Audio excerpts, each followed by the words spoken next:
Number 1. I'd like to share with you a story that happened to me and my ex-girlfriend.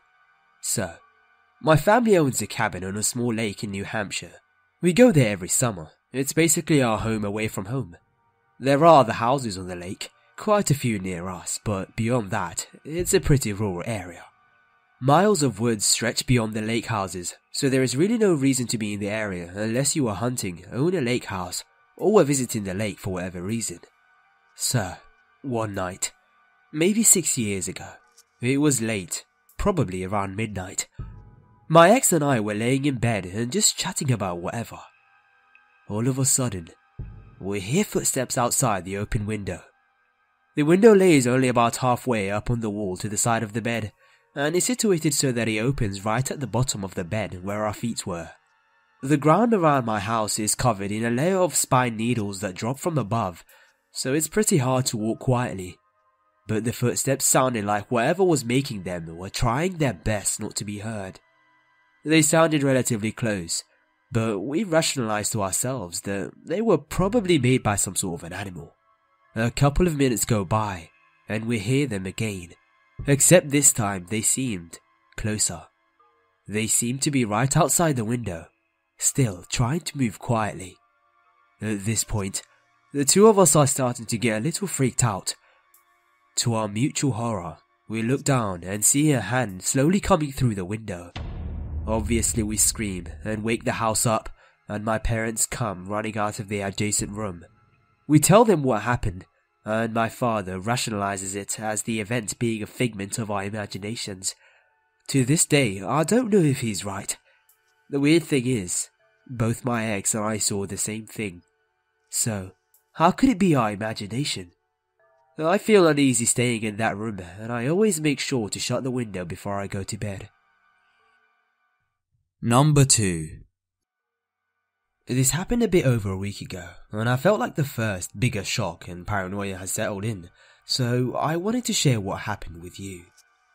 I will begin my story with a little explanation about how my apartment building is designed, as that information is quite essential to understanding the story. I have included 3 pictures to help explaining. If it matters anyhow, I am a 21-year-old female. So, I live in a medium-sized town nearby the central area, but still in somewhat quiet neighborhood. My building basically has elders and family people living here, but hence the location the main doors are always locked, so you either need to have a key or have someone buzz you in order to get inside the building. Once you enter the building, there's obviously the staircase. Well, at each mid-floor, there are some small balconies. I don't really understand why though, as each apartment has its own balcony too, but sometimes people clean their carpets on there, etc. I live on the 3rd floor, and you can see directly into my bedroom from the balcony, which is located between the 2nd and 3rd floor. Here are the pictures to clear up my confusion. This is the view from the staircase to the entrance of the balcony. This is the view from the balcony to my bedroom window. I'm getting chills just typing this now. And finally, this is the view from my bedroom onto the balcony. I'll explain one more thing before beginning with the juicy stuff itself. My building is also located behind a big school building, so I usually don't close my curtains as there's nothing but a big empty parking lot in front of the building at night. A lot of people wouldn't be wandering around it anyway. Now, let's get into the actual experience. It was the night between Wednesday and Thursday, and I didn't have work the next day, so I was just spending some quality time, aka watching YouTube from my tablet. I hear some noise coming from the hallway. Kind of heavy footsteps and the sound of someone occasionally bumping into the handrail, as if drunk or just tired. But that's not very unusual, as I live in a building with other people living in it, so you do hear noise even at night. The part where it gets weird is when I heard the footsteps end on my floor. My bedroom wall and the side of my bed where my head is located against the wall where the staircase is, on the other side of, so it was clear that the person had stopped. I don't hear any doors opening, nor any footsteps anymore, just silence. I found it kind of disturbing that someone was just standing in the hallway in the middle of the night. After a while of silence, I heard the footsteps again, but this time more quiet and gentle. They started to walk back down the stairs. I just thought maybe someone was drunk and entered the wrong staircase or something. Not a big deal. They're gone now. I continued my YouTube marathon for a while, before getting kind of sleepy. One thing I enjoy doing before going to bed is looking out of my window. There is one main road located at the end of the big parking lot, so sometimes I just watch cars passing by before going to sleep. So, I put on some music with quiet volume and began my staring session. During the second song, I suddenly noticed a small source of light and some movement in the down left corner of my eyes. I lowered my gaze and just froze. There was a man on the small balcony staring at me for who knows how long, in my bedroom, in just my t-shirt and underwear. After what felt like at least a few minutes of being frozen in shock, but was probably more like 5 seconds, I quickly closed the blinds and went to check that both of my apartment doors were properly closed and locked. Luckily they were. After a while of shivering in my bed, I came to the realization that the man staring at me was most likely the source of the footsteps. He perhaps had heard the sound of someone being awake in my apartment and listened to that for a while. Then he noticed the balcony and decided to check it out, and then noticed that he can see into the windows from there. I'm not completely sure, but I think he could have possibly seen me before I even went to look outside from the window, as I had a small light on in my room, and it was relatively dark outside and I had no curtains on. If he didn't see me before though, he for sure as hell did while I was staring out the window. At that point, feeling the discomfort of being creeped out without knowing, my thought process was stopped by the sound of someone trying to open my door.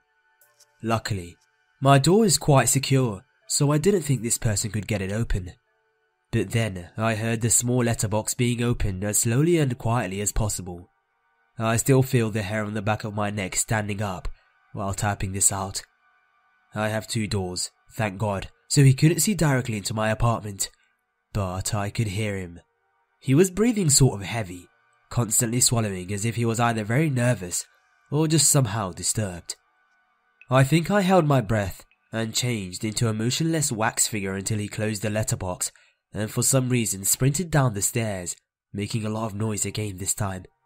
I was so fixated on each sound, so I heard the sound of the hallway door being opened, and I assumed he ran out.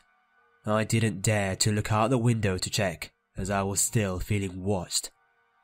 Nothing will happen that night anymore, but I was certain of getting no sleep for the rest of the night. I called up my mum and explained what had happened.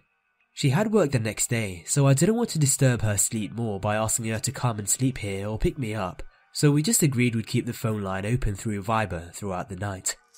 I drank 2 energy drinks, not such a great idea when your pulse rate is already sky high, and stayed up until it was light outside and normal people were awake. I fell asleep, unwillingly. I didn't see the man anymore, at least up until this very moment as I'm typing this, and I hope to never see him again. But what did happen, and has made me even more paranoid, is this. The next time I had work after the incident was Monday morning. I hadn't really been sleeping well lately, and had an early morning. I was already somewhat all over the place, but this just scared me for life. As I explained before, I have 2 doors in my apartment. Well, I was leaving for work and opened the inner one, and for my damn surprise, I saw the outer door slightly cracked open.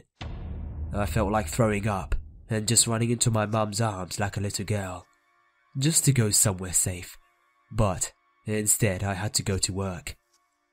The rest of the day I kept looking over my shoulder, constantly having this weird feeling that someone will come to get me, like someone was watching me. Just not a good state of mind. I hadn't heard anything at night, so I am assuming I was just exhausted from not sleeping properly. I am so thankful for having 2 doors, because however he managed to ever so quietly open that outer door, he would have entered the apartment where I was basically passed out and done anything he wanted to me. I reported these 2 incidents to the building's management, and together we filed a police report. They promised to have someone guard the premises for a while, until the situation settles down. I am still sleeping at my mother's house, and I'm hoping that once I return home, I'll be safe and one day be able to get rid of the paranoia. I will not be keeping my curtains open, nor checking out of the windows at night for a while. Number 3.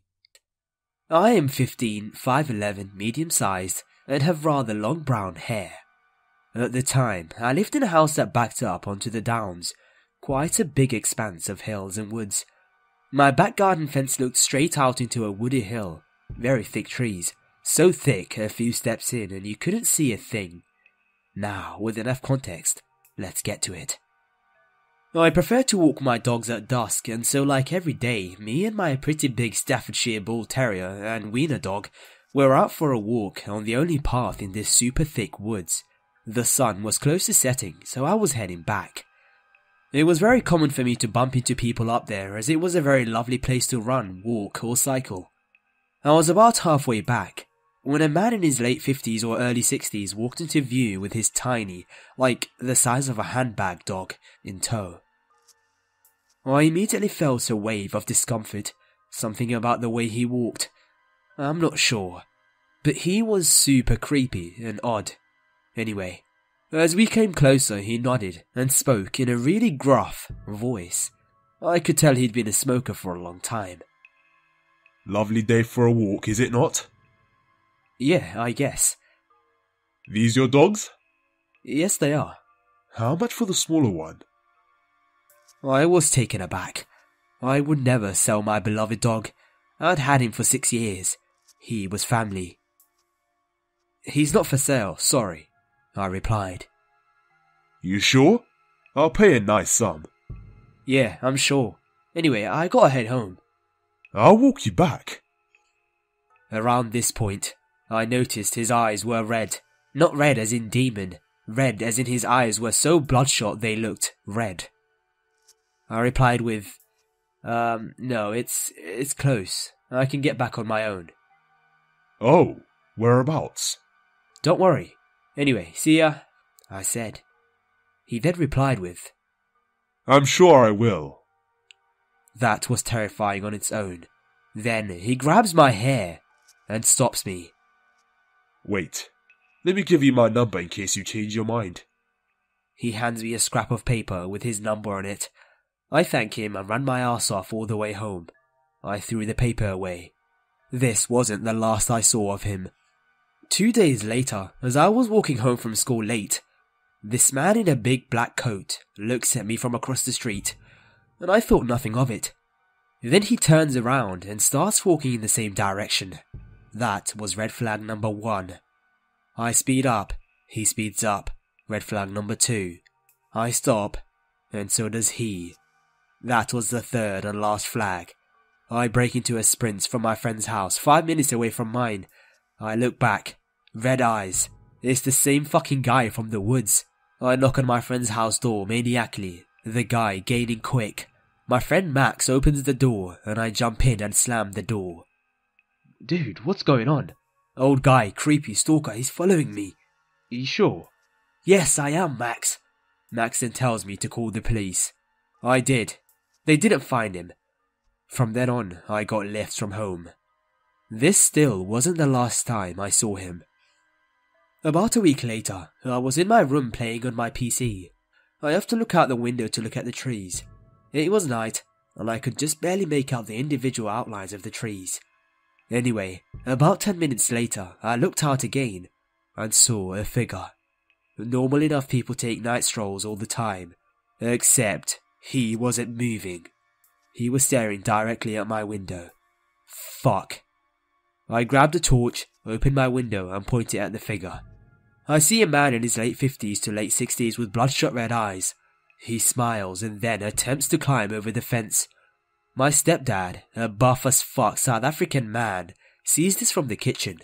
He screams at the top of his lungs. The man then smiles again and leaves. From then on, I walked my dogs in the park 10 minutes away. But every now and then, I saw an old man in a black coat sitting on a bench, looking at my dogs. We moved 3 months later. I haven't seen him since. Number 4. This story happened a long time ago. Maybe 14 or 15 years ago. I'm a little fuzzy on the dates. I'd have to go back through the news articles to make sure. but I think it was 2001 or 2002. I was 11 or 12 years old at the time and living in a tiny town in the Florida Panhandle called Cantonment, just outside of Pensacola, Florida. I lived across the cul-de-sac from and went to school with a boy named Derek King. Derek also had a younger brother, but I can't remember his name at the moment. Derek and I obviously knew each other. He and his brother lived on and off with their father in the house across the street. I believe they were shuffled back and forth between parents a bit. He was always in a couple of my classes in middle school, and we played baseball in the same league together. So, we were friendly. I always liked Derek. He was gregarious and really funny. He was also a bit of a troublemaker. Well, more than a bit. He was always cutting up in school and being sent to the dean's office for being too loud in classes or doing something or another to draw attention to himself. It was always fairly minor stuff, but the sheer quantity of his antics meant that the teachers all kept him on a pretty short leash. From what I can remember, his younger brother was much more quiet and reserved, not a troublemaker at all. Derek had always been loud and brash and in and out of detentions or the dean's office. I know some people at school thought he was weird, but who isn't at that age? We were 11 or 12 and everyone is a bit of an idiot when they're that young. But I admit, I liked him. He was really funny. If you can make me laugh, I'll be your friend. Or at least friendly with you. We were never close, but we chatted in class and we played ball together and always got along very well. Never had any problems with him. I had been in school with Derek for a couple of years while we were in the middle school. We had a few classes together and he had been in and out of his dad's place for a while. That was across the street from my house, so I saw quite a bit of him and was pretty familiar with his antics and sense of humour. He had a reputation, but I always considered him pretty harmless and quite a bit of fun. Around the middle of, I think 7th grade, possibly 8th, like I said, I'm a bit fuzzy on the dates, his behaviour started to get a little weirder and less funny though. For example, all the boys in class had a rumour that one of our teachers used to be a porn star.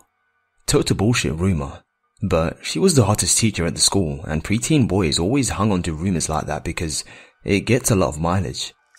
I think most of us knew it was bullshit, but it was fun, so it propagated like crazy throughout the school and we all enjoyed the hell out of it.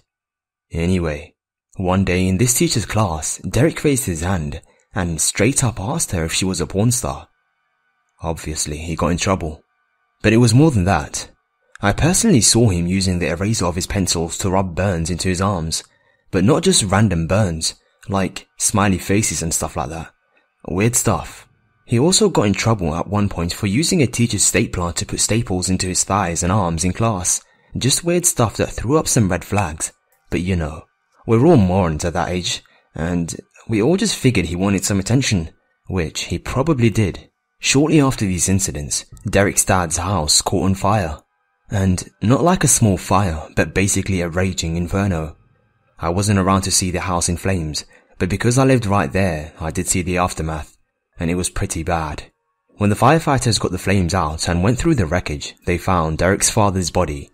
It was a mess, but it was determined that the fire hadn't been his cause of death. He had been brutally beaten in the head, his body, and the house has been soaked in gasoline, and the fire had been set intentionally to cover the murder. Derek and his brother were not in the house and were nowhere to be found. This caused quite the manhunt for the missing boys. At this point, no one was sure what had happened. Had they been kidnapped by the murderer? Had they murdered their father and set the fire themselves? Had one of them done it and taken the other? No one knew what was going on. Derek and his brother were missing for a while. I want to say about a week, but it may have been less. The entire time, pretty much the whole community is in a panic looking for them and trying to figure it all out. Keep in mind, this is a very small, pretty rural town. Everyone knows everyone, and the community really came together to try and find the brothers. Some time went by, and eventually Derek and his brother turned themselves into the police and admitted that they had beaten their father to death with a baseball bat and started the fire to try and cover it up. After the murder and fire, they had gone into hiding with a family friend. And this is really twisted. The family friend was a local cop named Chavez. This cop knew what they had done because they told him all about it. He then allowed them to hide out in his home. Not only that, but he began a sexual relationship with the younger brother, who at the time I believe was 11. Fucking disgusting. After a while, Chavez persuaded them to turn themselves into the police. Obviously, he wanted them to leave out his complicity and the fact that he was a paedophile rapist, but it all came out in the wash. To make a very long and complicated story short, the King brothers were tried and convicted as adults of the murder of their father, as well as arson. Chavez, the cop, was tried and convicted as an accessory after the fact, destruction of evidence, perjury, rape, paedophilia, and a host of other things, and all three were packed off to prison. It turns out Mr. King, their murdered father, was a raging alcoholic, possibly a hard drug abuser, and abused his boys horribly, physically and mentally. And apparently he kept them in living conditions that would be unacceptable for prisoners. Which is, I guess, why the boys killed him. I heard recently that the brothers had been released from prison, and that Derek was attempting to live a normal life in a different part of the state. I even heard he was in college.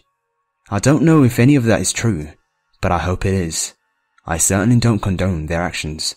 Murder is unthinkable to me, the capital crime as they say. But apparently their father was a monster, and they were children, both 12 or younger when this occurred. They will always have to live with what they've done, but if they do have the chance to live 3 lives again, I do hope that they take advantage of it and do some good with their lives. Maybe that's wrong of me, I don't know, but I sympathize with them. I can't imagine how terrible their childhoods must have been with a monster parent, physical, emotional and sexual abuse, and then adult prison while still children. As for Chavez, the cop, he will spend the rest of his life rotting in prison. So, I lived across the street from, went to school with, and played sports with a couple of murderers, and their monster father. I don't know if Derek will ever read this, odds are probably against that, but Reddit is huge, and this is a pretty popular sub, so you never know. On the off chance that you are reading this, Derek, I don't ever want to meet you again, but I do wish you and your brother the best. I hope you can have some semblance of a normal life, because you still have quite a lot of it left to live. And if you work at it, I think maybe you can atone for your sins.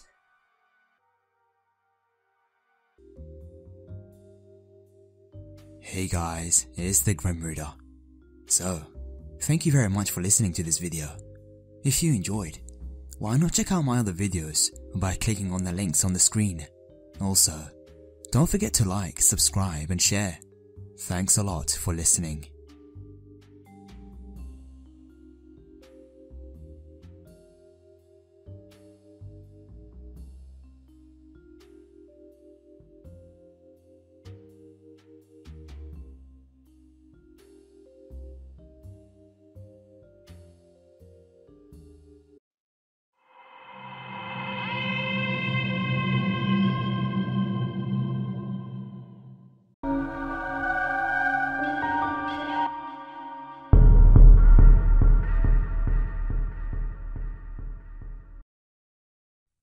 Number 1. I'd like to share with you a story that happened to me and my ex-girlfriend. So, my family owns a cabin on a small lake in New Hampshire. We go there every summer. It's basically our home away from home. There are other houses on the lake, quite a few near us, but beyond that, it's a pretty rural area. Miles of woods stretch beyond the lake houses, so there is really no reason to be in the area unless you are hunting, own a lake house, or were visiting the lake for whatever reason. So, one night, maybe 6 years ago, it was late, probably around midnight. My ex and I were laying in bed and just chatting about whatever. All of a sudden, we hear footsteps outside the open window. The window lays only about halfway up on the wall to the side of the bed, and is situated so that it opens right at the bottom of the bed. Two of us are starting to get a little freaked out. To our mutual horror, we look down and see a hand slowly coming through the window. Obviously we scream and wake the house up, and my parents come running out of the adjacent room.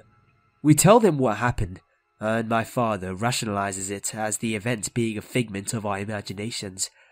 To this day, I don't know if he's right. The weird thing is, both my ex and I saw the same thing. So, how could it be our imagination? I feel uneasy staying in that room, and I always make sure to shut the window before I go to bed. Number 2. This happened a bit over a week ago, and I felt like the first bigger shock and paranoia has settled in, so I wanted to share what happened with you. I will begin my story with a little explanation about how my apartment building is designed, as that information is quite essential to understanding the story. I have included 3 pictures to help explaining. If it matters anyhow, I am a 21-year-old female. So, I live in a medium-sized town nearby the central area, but still in some where our feet were. The ground around my house is covered in a layer of spine needles that drop from above, so it's pretty hard to walk quietly. But the footsteps sounded like whatever was making them were trying their best not to be heard. They sounded relatively close, but we rationalized to ourselves that they were probably made by some sort of an animal. A couple of minutes go by, and we hear them again, except this time they seemed closer. They seemed to be right outside the window, still trying to move quietly.